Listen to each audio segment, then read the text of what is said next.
Welcome to NRK knowledge. నిత్యం క్రైస్తవుల మీద బైబిల్ పైన విమర్శలు చేస్తూ క్రైస్తవులను ఆడిపోసుకోవటమే ఒక పనిగా పెట్టుకున్నాడు రాధా మనోహరం దాస్. ఇతను యూట్యూబ్లోను సోషల్ మీడియాలోను ఫేమస్ అయిపోయారు. ఎప్పుడు బైబిల్ని విమర్శిస్తుంటారు.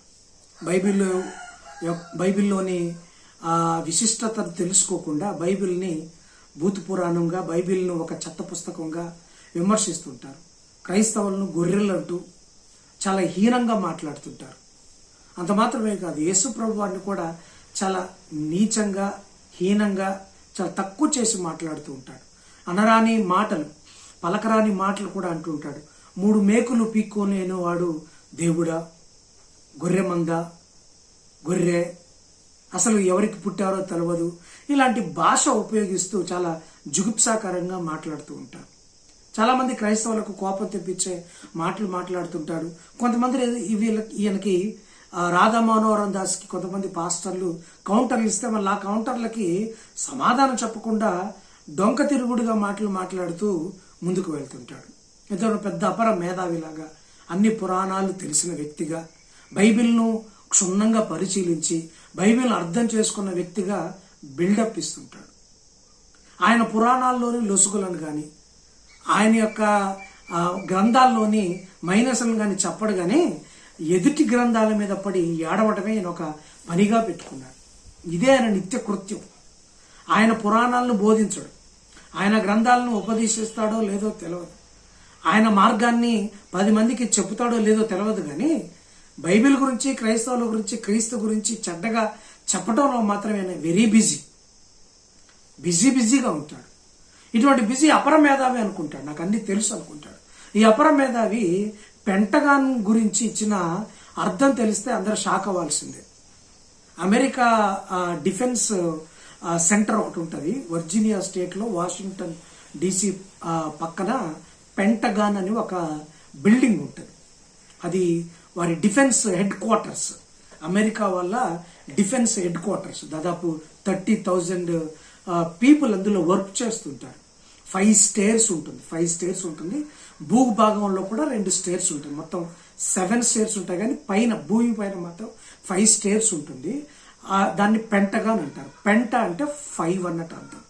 పెంట అంటే 5, పెంటగాన్. దాన్ని పైనుంచి మనం చూస్తే కనుక దాని డిజైన్ కూడా 5 కొనలు ఉంటాయి. 5 కొనలు, 5 కార్నర్స్ ఉంటాయి, 5 స్టేర్స్ ఉంటాయి, అంటే 5 అంతస్తులు ఉంటాయి, 5 కార్నర్స్ ఉంటాయి. ఆ పెంటగాన్ లేదా పెంటగాన్ అంటే 5 కార్నర్స్ లేదా 5 ఏంజిల్స్ అనే అర్థం ఇస్తుంది. సో వారి డిఫెన్స్ అంతా, వారి యొక్క అమెరికా యొక్క సెక్యూరిటీ కానీ, డిఫెన్స్ కానీ, మిలిటరీ వ్యవస్థ కానీ అంతా అక్కడి నుంచే ఆపరేట్ చేయబడుతుంది, అక్కడి నుంచే ఉంటుంది. సో వారి యొక్క ఆయుధ సంపత్తి ఇదంతా కూడా అక్కడి నుంచే డెలివర్ అవుతుంది, అక్కడి నుంచే ప్రొడ్యూస్ అవుతుంది. దాన్ని పెంటగాన్ అంటారు. దీనికి కొత్త భాష చెప్పారు మన అపర మేధావి, పెద్ద పండితుడైన రాధా మనోహరం దాసు. పెంటగాన్ అంటే పెండ, ఆవు పెండ, గోమాత పెండ కాబట్టి ఇది సైంటిఫిక్ గా రుజువైంది అని ఏదేదో చెప్తున్నాడు. ఒకసారి ఈ రాధా మనోహరం దాస్ గారు ఏం చెప్పారో ఆ బయట చూడండి ఒకసారి. సైంటిఫిక్ గా కూడా ప్రూవ్ అయింది. గోమయం అని చెప్తాం, అంటే ఆవు పేడ. ఆవు పేడ యొక్క విశిష్టత ఇప్పుడు అమెరికా వాళ్ళు కూడా ఒప్పుకున్నారు. మీకు పెంటగాన్ తెలుసా? పెంటగాన్ అని అక్కడ వాళ్ళు మిసైల్స్ అవి తయారు చేస్తారు. అక్కడ కూడా గోడలకి ఈ ఆవు పెండే పూస్తున్నారు. ఎందుకు? యాంటీబయాటిక్. వాళ్ళకి తెలుసు, మనకి తెలుసు 30 ఏళ్ల క్రితం వరకు, ఇప్పుడు అలుసు. చూసారుగా, దాని అర్థాన్నే మార్చేశాడు. పెంటగాన్ అంటే ఇంకేదో తనకు సొంతమైన అర్థం. పెండ, ఇదొక వాలు, ఇదొక సైంటిఫిక్, ఇది బయోలాజికల్, బయోపిక్, ఏదో ఆయనకి ఇష్టానుసారంగా మాట్లాడుతున్నారు. అయ్యా బాబు, ఎందుకు నీకు రాకపోతే ఎందుకు జనాలు ఇంత పలసనవుతావు? క్రైస్తవులను విమర్శించి పలసనవుతావు, యేసు ప్రభు వారిని విమర్శించి పలసనగా మారిపోతావు, తెగ గగ్గోలు పెడుతుంటావు. క్రైస్తవులు ఎక్కువైపోతున్నారు, మా హిందువులందరినీ క్రైస్తవులుగా మార్చేస్తున్నారు, క్రైస్తవ దేశంగా ఇది మార్చబడుతుందేమో ఒక భయంకరమైన, ఒక ఇబ్బందికరమైన పరిస్థితుల్లో ఉండి ఇటువంటి మాటలు మాట్లాడుతున్నావు. ఏంటండి ఈ పద్ధతి?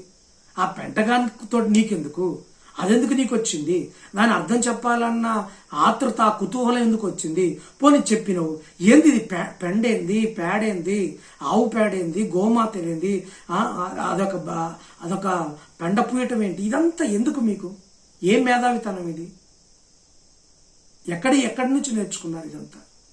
ఇట్లా చేయబట్టే బైబిల్ సరిగా అర్థం చేసుకోరు.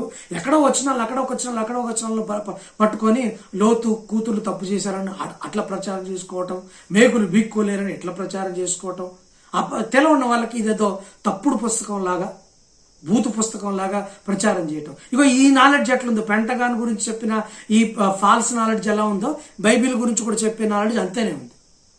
మీరు మొదటి నుంచి చివరి వరకు చదవరు, అందులోని జ్ఞానాన్ని అర్థం చేసుకోరు, అందులో బైబిల్లో ఉన్న తప్పులను ఎత్తు చూపాలని ప్రయత్నం చేస్తారు.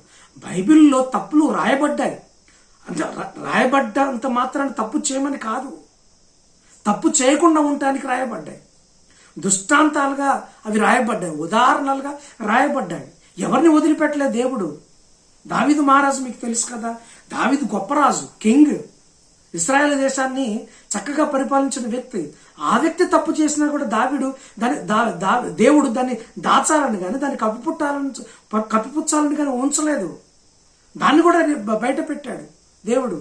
బైబిల్ అనేది తెరిచిన హిస్టరీ బుక్, అది పుస్తకం, దేవుడి యొక్క ఆత్మ.